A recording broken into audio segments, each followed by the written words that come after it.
Welcome back, everybody. As you probably guessed, today we're going over this thermal optic here from Pulsar that is sitting on the rifle and that you probably saw in the intro. So this is the Pulsar XP-50 Thermion 2. The XP-50 Thermion has been out for a little while now, and it is a very, very popular thermal optic. Folks like it, and this one just improves upon it. I believe this was released in 2021.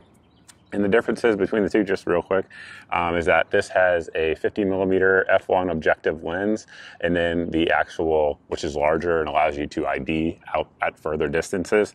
And then it also has a better thermal sensor in there, right? So it's a thermal sensor that will allow you to have a much more crisp image and distinguish between different temperature objects a little bit more clear than the old one. It's definitely where that shines, in my opinion, and just in my use, having that nicer sensor is in crappy weather, like weather that's not good for thermals. So like it's raining or it's really foggy or whatever the case may be. That's really where you see the difference, and you have the edge with this particular optic versus some of the other optics out there that don't have quite as nice of a sensor.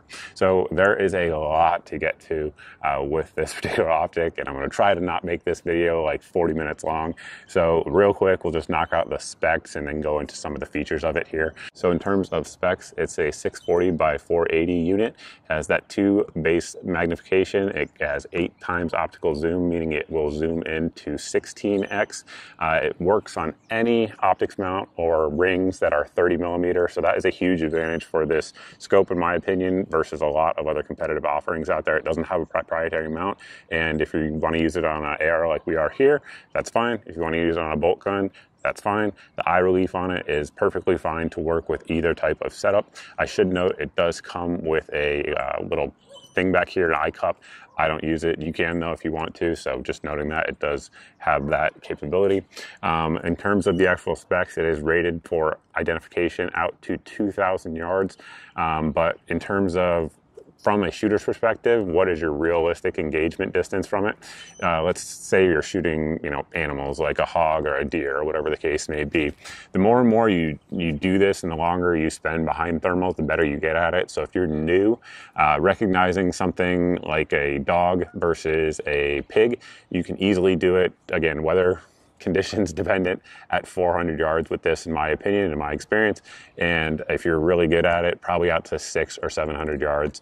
If you're talking a military type application, in terms of a 2,000 yard claim that they're putting out there, yeah, if there's a tank out there, you'd be able to see that there was a tank out there at 2,000 yards. Would it be clear? No, but you would know it was there.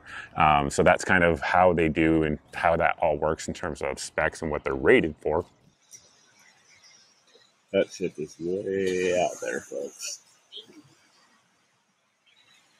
It does have an IPX7 rating, meaning that you can put it underwater, you can take it out in the rain, not have to worry about it. Additionally, it's rated for the shock of a 12-gauge shotgun or a 375, which is a lot of shock. We had 0 issues with flickering or anything like that at all throughout the time we've been using it. There's been no signs that it's had any issues with recoil, and we've put a lot of rounds through this optic at this point. And it does have internal audio and video recording, as you guys have probably seen throughout the video so far, and we'll probably see more of here as we go along. In terms of recording, you guys probably are going to see some footage in sort of a mountainous terrain, shooting at a coyote. That was not me. That was an acquaintance of mine who wanted to use it, so don't come at me with the horrible shooting. But it does show you what you can see with the optic, especially with an object on the move. Now it does have multiple reticles. You guys have probably seen me shooting predominantly with the mill one, but we've also used the sort of EOTech-ish one as well, and it has multiple color choices that you can change. It's very easy to change the contrast, which you guys have probably seen so far, as well as the brightness, and that's something that I need to talk about as well while we're doing that. So I talked about earlier in poor conditions how well it does. One of the reasons it does that well is that it allows you to adjust rather the contrast and brightness so quickly on the fly, because low contrast is good for certain things, high contrast is good for certain conditions. Same is true with brightness, and that is definitely one of the better parts about this scope, and being able to just adjust it for the conditions that you're in very quickly, which I do like about it. We'll talk about the adjustments and how to do that sort of stuff here as we go along. And speaking of reticles, we should also mention the zeroing process. It is super easy, super super intuitive on this optic. Basically, you're just going to select whatever reticle you want, and then you're going to put in the distance. I believe the shortest you can go to in terms of for zeroing is 25 yards, but you can go out as far as you want. I used a 100-yard zero, and basically it's super easy to do. Now, I am an idiot and I used little pieces of foil that will obviously change temperatures versus a paper background. That's what I used in the military. That's how I learned how to zero thermal scopes. And then the folks at Pulsar, after I had already gotten my zero, were like, hey, we have these zeroing targets. Do you want one? I was like, yes, where have you been? So it's basically a little heat pack, like a hand warmer pack that you can put on a target, and it's awesome. Those are recommended. If you have access to those, I recommend those. If not, foil will certainly work. But basically, you're going to fire your first shot, and then you just lock it in place, and you can move your reticle down to your point of impact, and you're zeroed.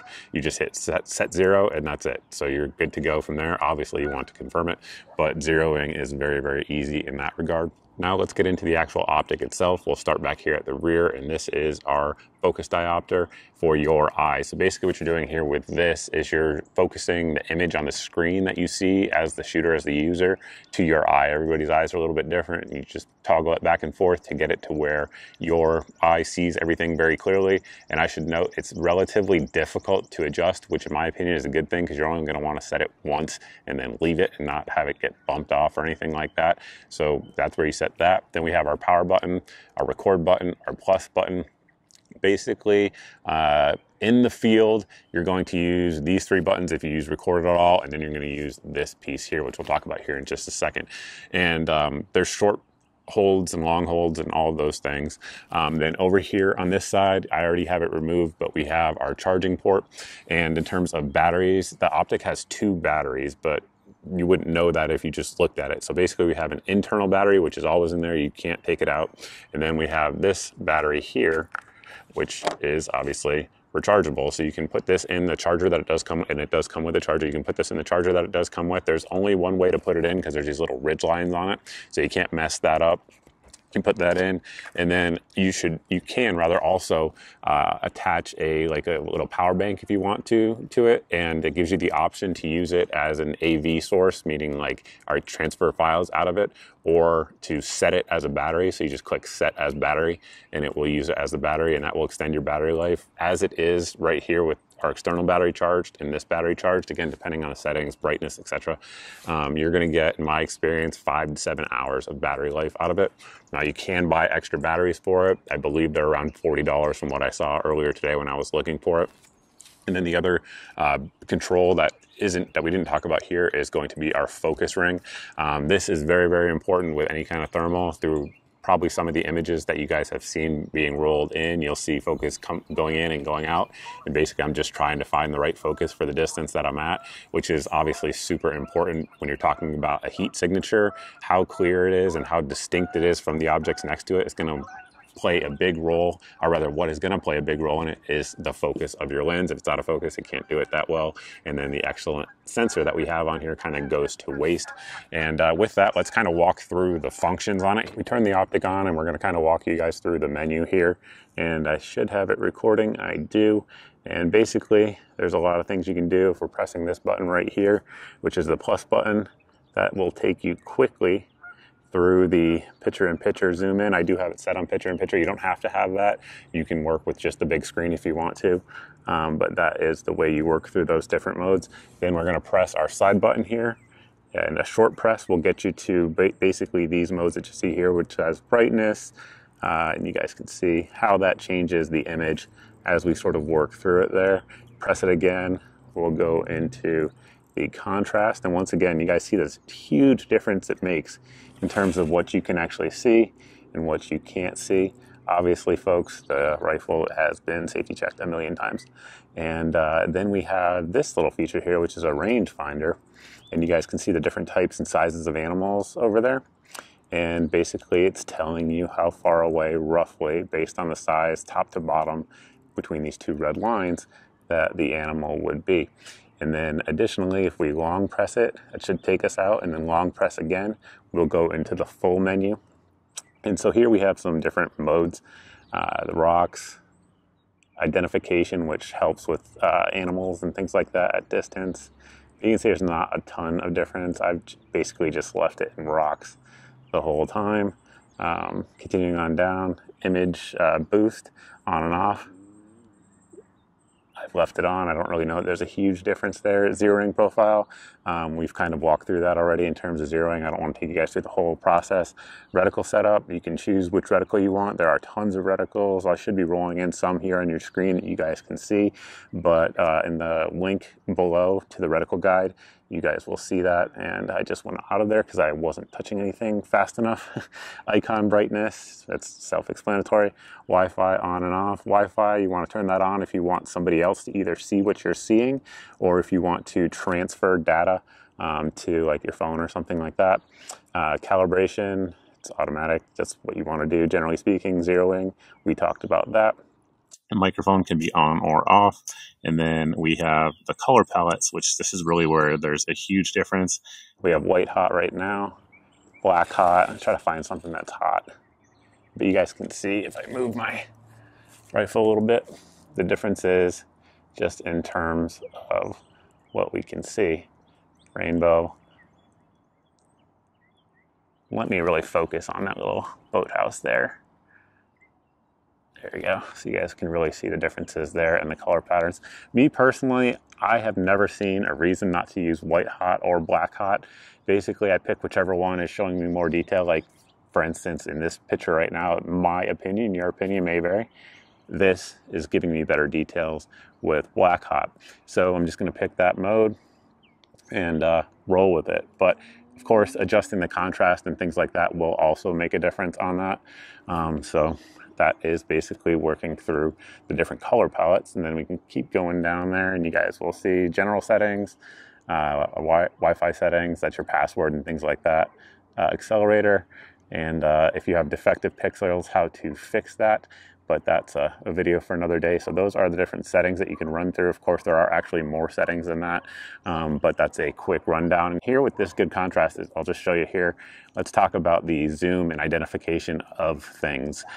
So we'll press this to go to 8x. So for objects, if I can find one, I don't really know that there is one out there, unfortunately.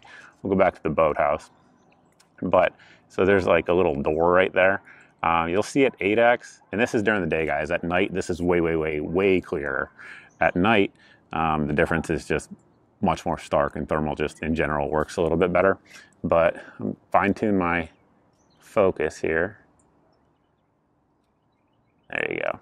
All right, so 8x, you can definitely see the objects still, but when you kind of go to 16x, things start to get a little bit grainy.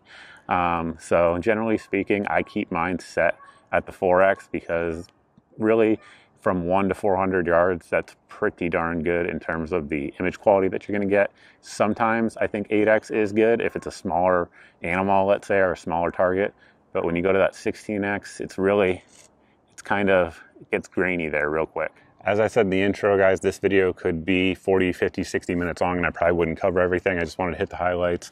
A couple things we haven't touched on is we do have a pretty cool lens cap here. It locks into place, and then to unlock it, you just push the little button to get it out. Now, I did break the spring on it, but that's because I'm rough on things. But it is important to have a good cap because obviously this lens is expensive, right? It's a big part of what you're paying for. And then it does have this retention piece here. So when you just flip it open, it locks sort of in that open position, which is nice. So it's not flapping around on you.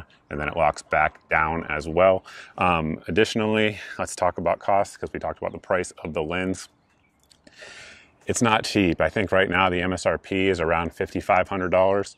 And of course, if you look around other places, you will see different prices. And we do have a code here that's current as of when I'm making this video over at Pulsar's site if you want to use that. But it is not inexpensive. And you can get, a lower tier model just from Pulsar, for example, for the $2,000 to $3,000 price point.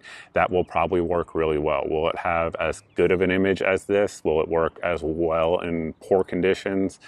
Probably not. That's kind of what you're paying for there, is that extra crispness that you get, particularly in poor conditions. That's my opinion anyway.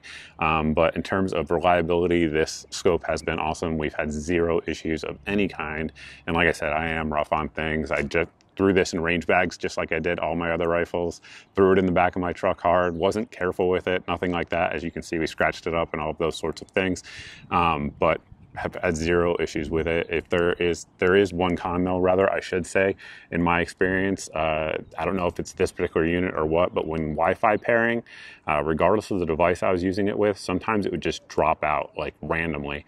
And I mean, it's not a huge deal, obviously, at all, because it doesn't impact the actual function of the optic itself, but it's annoying. And again, I don't know if it's just this particular model or what, but I did experience that. That's really the only con I have outside of cost, but cost could either be a con or a pro. If you look around at other optics at this price point, this has a better sensor than pretty much all of them. And that was my initial research, and then I went on like the hog hunting thermal forums, and everyone was raving about it too, so it wasn't just my perception in that. So that was certainly good to have that validation there from the community that uses these things all the time, which I certainly don't. I mean, I use thermals often, but there are people who use these things every night to, you know, control their ranch and things like that. So if that's you, then maybe, you know, the expense is worth it. If you're somebody who is thinking of, I don't know, prepping, for example, then having good thermal certainly is important, both for wildlife control. You don't want people eating your crop or animals eating your crops and things like that, or, you know, bipedal control. If you look at what's going on in Ukraine right now, just as an example, thermals are dominating over there. Folks who don't have thermals, I would suggest in Ukraine, hide away at night, because if you come out, both sides have thermals. And some of the footage, if you guys aren't following me on my social media that I've been posting, is really showing just how effective thermal optics can be if you're fighting, you know, a near peer type of threat. And they're really doing a number over there. And most of those optics that you guys are seeing images from in that conflict are not as good as this particular one is here in terms of quality. So again, it's a very high quality optic that has many, many uses and can be used for a number of things. But I think most folks who are looking at this are going to be looking at it for a hunting perspective, or just like a, you know, controlling the hogs that are around your farm or something like that. That's what I've used it for when personally using it. The field here that I shoot in North Carolina, the farmer who owns that field, I don't own that field, just literally the only thing he asks of me is to keep supporting the Second Amendment and to shoot hogs when I see them. So that's what I've done with this optic, and it's done it very, very well. So with that, I think we'll close the video out. If you guys have any questions about the optic or anything like that, you can always post those down below in the comments section.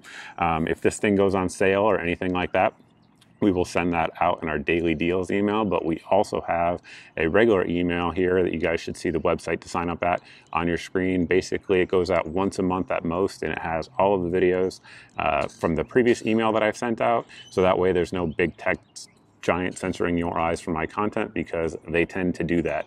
And then additionally, like I said, we have our daily deals email.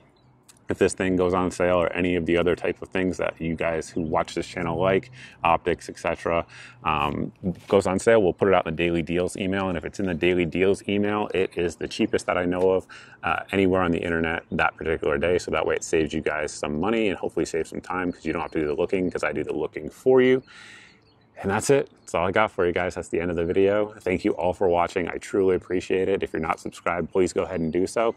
And I look forward to seeing everybody in the next video. So I could hear this owl, and I couldn't tell where it was, because obviously it's almost dark out here at night. But real easily with the thermal, I found him.